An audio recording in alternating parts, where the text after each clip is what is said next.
Come on, Max, come on. Miss Brooks and I have to make a train out to Beach Cove tonight. Now, take it easy, Georgie. I'm a theatrical agent, not a magician. Well, what did you find out about LeVar? All day I've been picking up information on this LeVar character. My secretary's got writer's cramp, and she's still blushing. Your secretary, Max? Huh? Oh, yeah, who am I kidding? Who's got a secretary? But there was a time when... Friends, you don't have to put a production to get a fee out of me. It'll be the usual sawbuck. And don't think it ain't worth it. Long-distance calls, telegrams, underworld characters who charge you an arm and a leg just to say hello. All that I went through. Max? Oh, yeah, who am I kidding? So I went down to the lobby, made a telephone call for a nickel. Okay, now we're through with the build-up, Max. Let's have it. Well, Georgie, a Fred Astaire this Cliff LeVar never was. Uh-huh. But maybe it was because the women were after him so much he couldn't keep his mind on his feet. Oh, a lady killer, huh? Anything more specific? Only that he was married a couple of years ago. What? Yeah, but only for 24 hours. Then the girl's papa paid him off. A perfect little gentleman he ain't, Georgie. Very interesting, Maxie, very interesting. Let me have a little rest of the hieroglyphics you got on the back of that envelope. Yeah, but... Here's your dough, Max. I'll put it right in the office safe. Who am I kidding? Who's got a safe? Well, I'll just put it in my pocket. Thanks, Georgie. Well, Brooksy, I think just what we have here will be enough for Lydia Tarbell. But as she says herself, let's see where we go from there.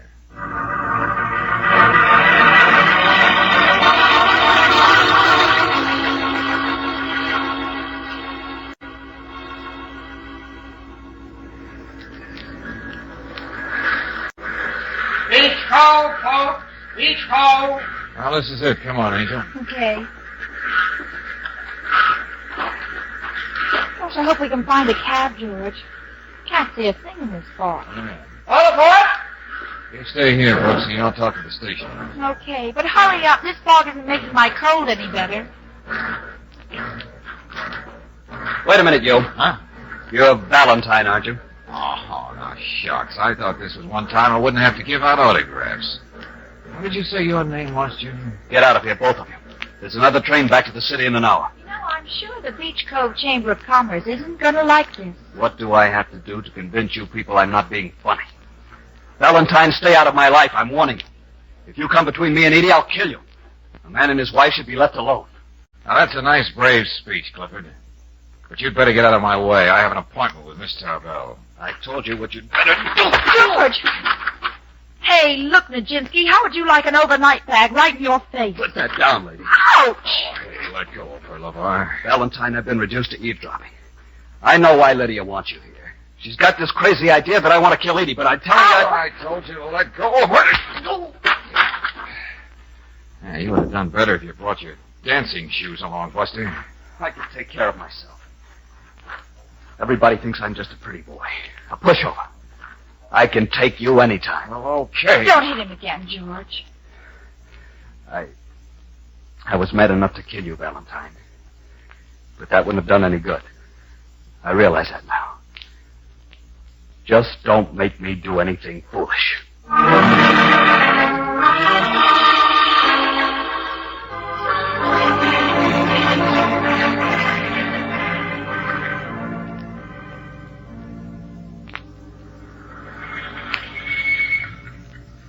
This is it, mister. The Tarbell place up there on the hill. Okay, thanks. Come on, Bruce.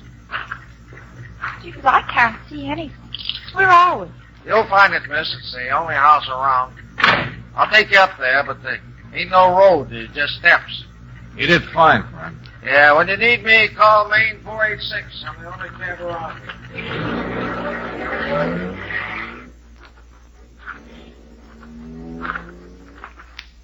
It's this way. I've been waiting for you long enough. Where did you come from? Just follow my flashlight up the hill, or you'll break your necks. Well, this is hardly a cheerful welcome. And would you be calling this a cheerful house? You ought to know. You know why you're here. Don't tell me you've been eavesdropping, too. You're talking about Mr. LeVar, aren't you? I seen what you done to him, Mr. Valentine. Must have been a mighty big poke you gave him in the face. Too bad I can't stop and congratulate you. Say, who are you anyway? Me? My mother said I was a descendant of the kings, a prince of the earth. The one and only Damien Michael O'Flaherty. Presently a servant. Watch your step taking this turn here. I can see we're coming to the house. What's that light down there in the bay? That would be the pride and joy of the Tarbell sisters. Their cabin cruiser. There ain't a Sunday goes by that don't see them out in the bay in it. You don't seem to approve. Me? No. I don't like hard, cold things that make boats run. I'm a stableman. That's why their father brought me here from Ireland as a boy. Uh-huh. Well, let's keep moving, Buster. Horses, living, glorious things that coil or rile up against you under your very touch. Sensitive creatures, like Miss Edie. What was that, Damien? Yes, Miss Edie. She's never been free to live her own life, to love and to breathe as she pleases. And now you're here to make things even worse for her, aren't Hey, you? look, Damien, take that flashlight out of my eyes. I met one pugnacious character tonight, and that's enough. I'm just telling you. Don't do anything to hurt Miss Edie, or you'll have me to account to. I'll remember that. And remember this, too. You won't find me coming home like a cringing dog with his face half beaten in. Come on. What was that? Miss Edie! Was that you? Miss Edie! Hey, we'd better keep up with this, Brooksy. Yeah. It's all right, William. I'm not hurt. You can go back to your place now. Just as you say, Miss Lydia. Good night. Miss Tarbell, Yes, Mr. Valentine. this is Miss Brooks. How do you do? You really must forgive me. I'm not used to cement flower boxes falling and missing me by inches. Lydia! Lydia, what happened? I was just behind you coming downstairs, and suddenly... Oh! You were almost there. How observant, Eve. But now you go inside. I want to talk to these people. Just a minute, Mrs. LeVar. Did you see your husband since he came home? What? Oh, yes, he wasn't feeling very well. That we know, Mrs. LeVar. So he went upstairs to his bedroom. Now, look, I don't want to pry, but would his bedroom happen to face the balcony where this flower box was? Yes, that's right. But what are you trying to say? Cliff would never do anything like that. That's what you're all thinking. I know it. Edie, stop this. Stop it this minute. You hate Cliff, Lydia. That's why you hired this man to spy on him. Why, Lydia, why are you doing this to me? Because I love you. I want you to be honest with yourself. Admit there's only one person in the house who could have done this. And it wasn't meant for me, Edie. It was meant for you. Cliff's good and kind, and he really loves me. But you won't believe that. I hate you. Mrs. LeVar, please. I think your sister is right. Let's go inside. No, take your hand off me. I've got to tell her now, just how I feel. Let go of her, Brooksy. Maybe it's best if this whole thing comes out in the open. I don't mind speaking my mind. Oh, yes, it's always your mind. You're the one to say what's to be done with Father's money. But when you die, your half goes to your husband. Cliff knows that. It's the only thing he wants from you, your money. Tell Mr. Valentine whatever you want. But Cliff married me because he really wanted me. Nobody ever felt that way about you. Edie. That's why you're doing this to me. You're jealous. Mr. Valentine, there were 2 other near accidents like the one you've just seen. You did say in your ad that if a situation is loaded with dynamite, it's your kind of a job. Brooksy, I told you to use restraint when you write those ads. Well, when I mentioned dynamite, I didn't think everyone was going to walk around with matches. Well, Mr. Valentine? Well, you know, Miss Tarbell, I've already walked into so much tonight, I don't think I could force myself to walk out.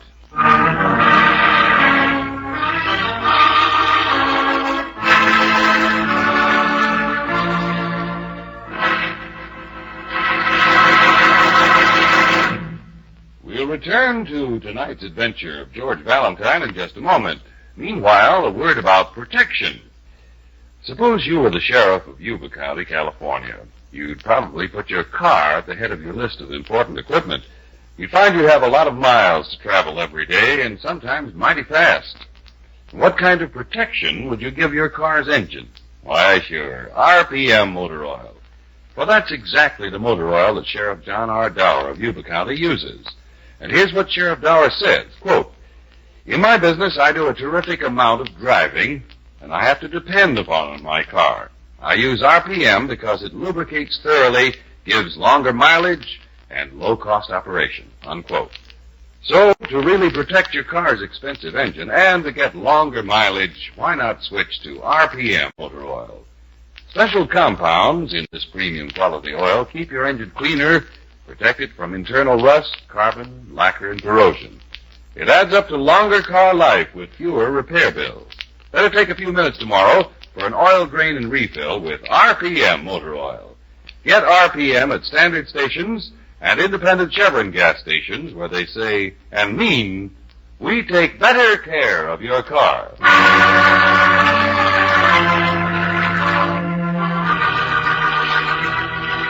And now back to tonight's adventure of George Valentine. A charming man of 30 marries a wealthy woman a dozen years his senior. Her sister says he's a fortune hunter, and because you're in a business like George Valentine's, you're hired to find out if it's true. More specifically, you must learn whether the near accidents which almost caused Edie's death were accidents or the work of her ever-loving groom. All of which leaves you in the dim-lit hall of a gloomy house, the rain beating on the roof, and the fog rolling up from the bay. It's the right accompaniment for what your client has to say. You can't blame me for being afraid for Edie. You can see that the man is capable of murder. Sorry, I can't be as quick a judge of character, Miss Tarbell. Suppose we talk all this over in the morning. Well, I think that would be best. Perhaps. I may be a little over-emotional about this. Miss Brooks, your room is right there down the hall. Thank you. And yours, Mr. Valentine, is directly across the hall. Just one moment, Miss Tarbell. Yes? Let me get one thing straight. You said that as long as Edie is alive, you and only you have control of the family money. Just what did you mean? Exactly that. But when Edie dies, her half of the money would go to her husband, or her children, if any. Yes, Miss Tarbell, isn't that rather unusual? What's so unusual about giving me, the older sister, the right to exert her better judgment? Unusual? I think not. I'm sorry. If I thought Cliff was the right man for Edie, I'd gladly give her half of the estate. But frankly, Mr. Valentine, with this report you brought me, do you think he is the right man? Good night. Good night. See you in the morning. Oh, that boat ride you promised us tomorrow. I doubt if we're going to have the right kind of weather. Edie and I haven't missed a Sunday morning on the boat for years. Good night again.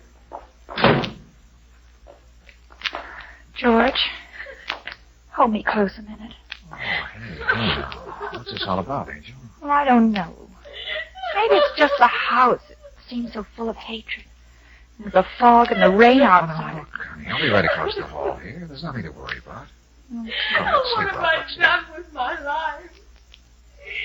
40 years gone. George, No happy. that's Edie. Yeah. Hey, look, Angel, go in to see her. Try to calm her down. Find out what's wrong with her now. Okay, but where are you going? Just down the hall. I think it's about time Clifford was in the mood for a little conversation piece with his Uncle George.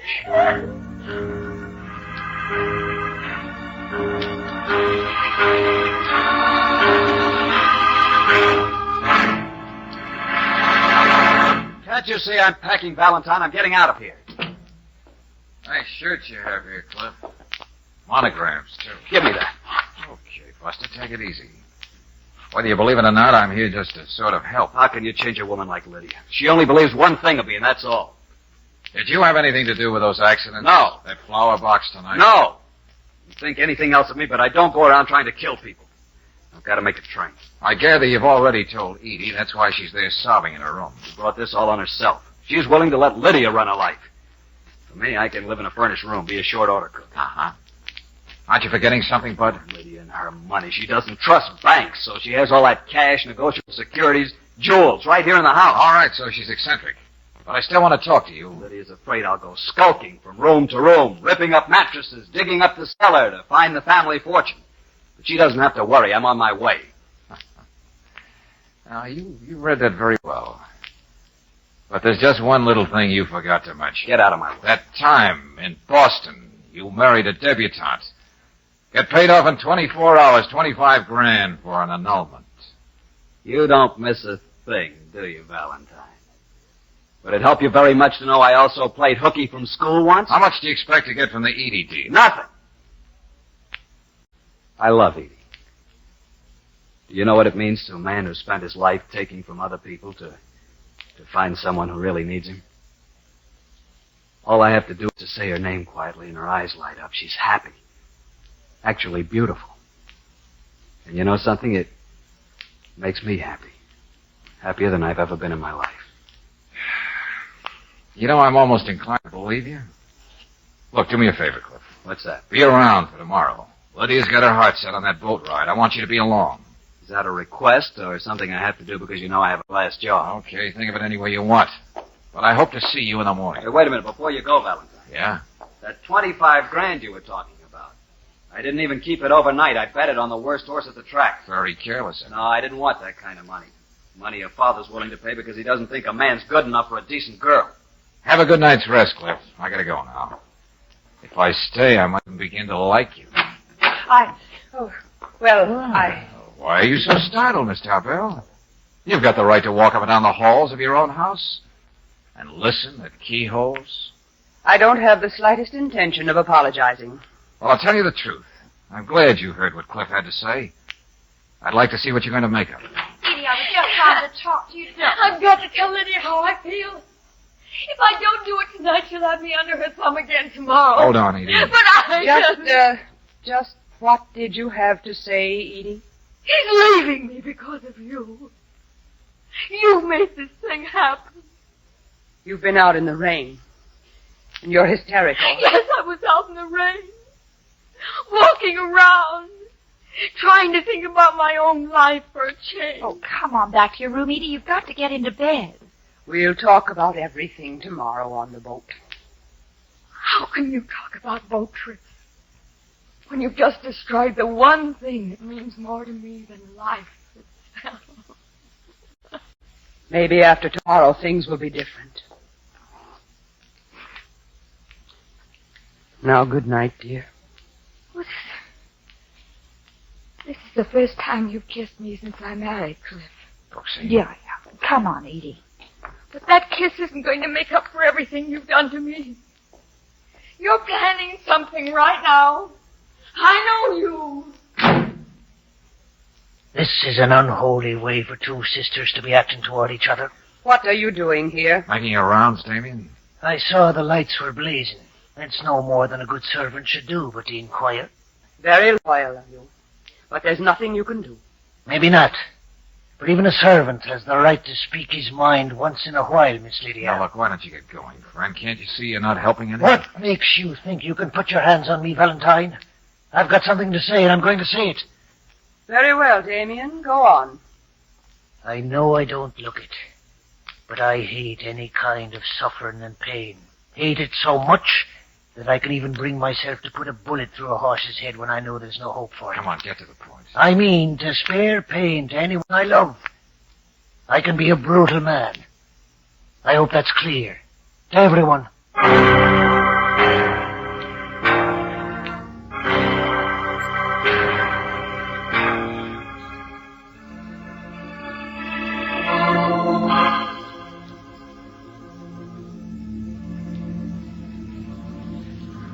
I don't know about anybody else, but it's kind of cold. And the fish aren't biting.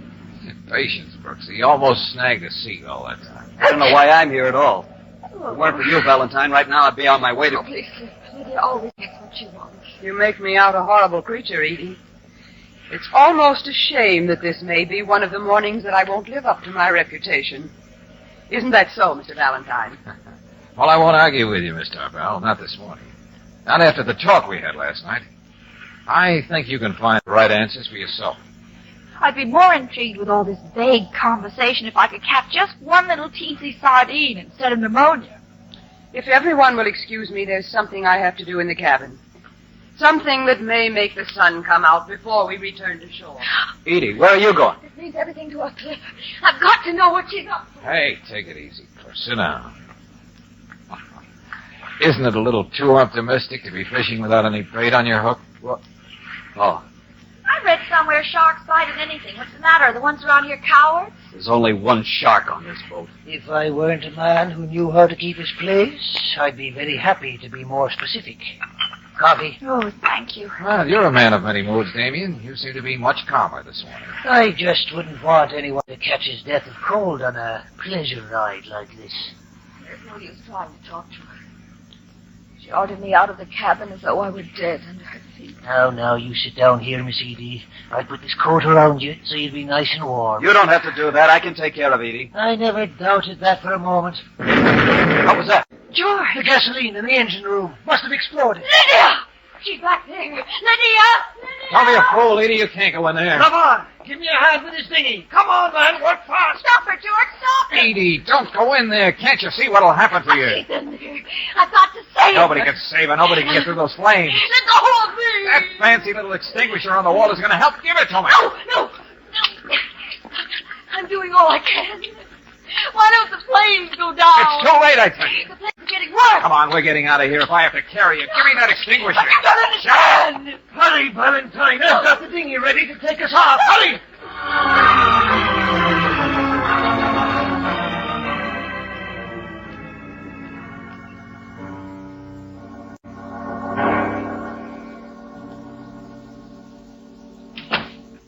Your wife all right, Mr. LeVar? Considering what you went through, Sheriff, I'd say so. It was a terrible accident. Miss Lydia was such a fine woman. If it's not too much to be asking, I'd like to go in and talk to Miss Edie. She's not seeing anybody, Damien. Sheriff, did Mr. Valentine say where he was going? He said he'd be... Oh, here he is. George, what kept you so long? Oh, things and stuff. I was just leaving, Valentine. Before you do, Sheriff, I wonder if you'd mind coming along while I talk to Mrs. LeVar a minute. Sure thing. Why not? You too, Brooksy. I don't think Edie should be bothered at a time like this. You just wait here with Damien, Cliff. Why did I have to quarrel with her just before it happened? We didn't really hate each other. Poor Lydia. Yes, poor Lydia. It wasn't an accident, Edie. She was murdered. What's that? What do you mean, Mr. Valentine? George, what did you find out when you went back to town? You can imagine what I might have found, Edie, can't you? Me? I had the fluid in that fire extinguisher analyzed. You know, Edie, the one you used trying to save your sister. What about it, George? Yes. What are you driving at? Edie, when you went out in all that wind and rain last night, it wasn't just for soul searching. You fixed the engine so there was bound to be an explosion. No. And you also put stuff in that extinguisher to make the fire that much worse. No, I... You not only wanted to make sure that you did a perfect job, but you also wanted to come out of it as the noble, self-sacrificing sister. Oh, was it wrong for me to fall in love with a man? I won't even attempt to answer that, Edie. But I do know when I've been floored by an incredible piece of irony. Irony? Yeah. All the things you did, Edie, you did for nothing. What do you say? What do you mean? Well, I've got to admit I don't know what you're talking about, Mr. Valentine. After everybody went to bed last night, Lydia told me what she decided to do. She brought all the money, the bonds, the jewels down to the boat this morning. What did you say? Yes, Edie, she was going to divide it with you at last, so you could be free to enjoy your life with Cliff. That's what she meant when she said she'd make the sun come out before we returned to shore. Oh, what did I do? What did I do? You just made sure that the very thing you committed murder for is a heap of ashes on the bottom of the ocean.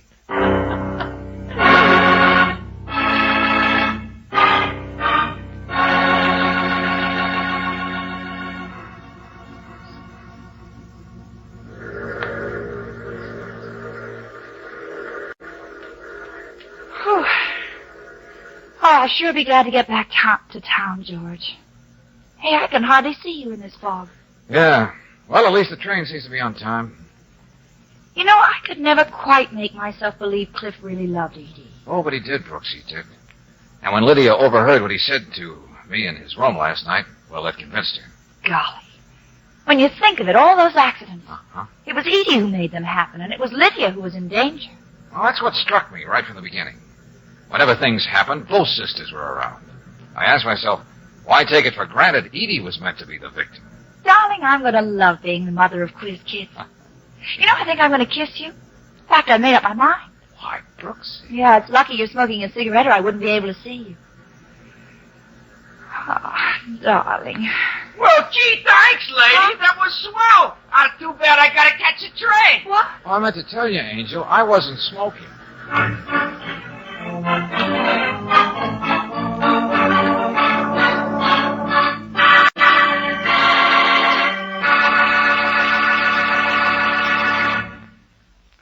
If your car starts reasonably quickly, if it doesn't stall in traffic or drag too much on hills, you can claim it gives you good performance.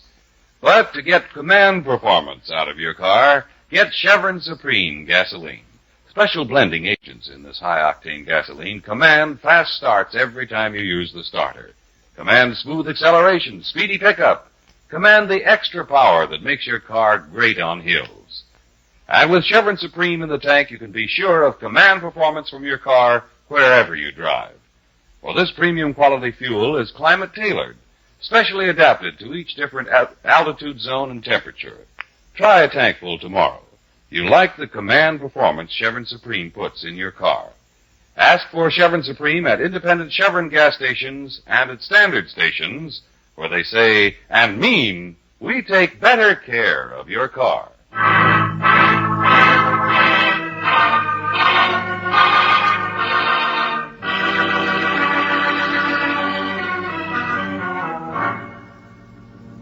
Next week at this time, when you join us in George Valentine's office, you'll hear him saying, No, I'm not trying to put anything over on you, Lieutenant.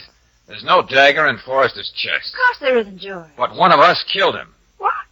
Oh, now look, one practical joke is enough. This is no joke, Brooksy. But Forrester was alive a minute ago when Lieutenant Riley examined him. The fact remains. Right now, he's very much dead.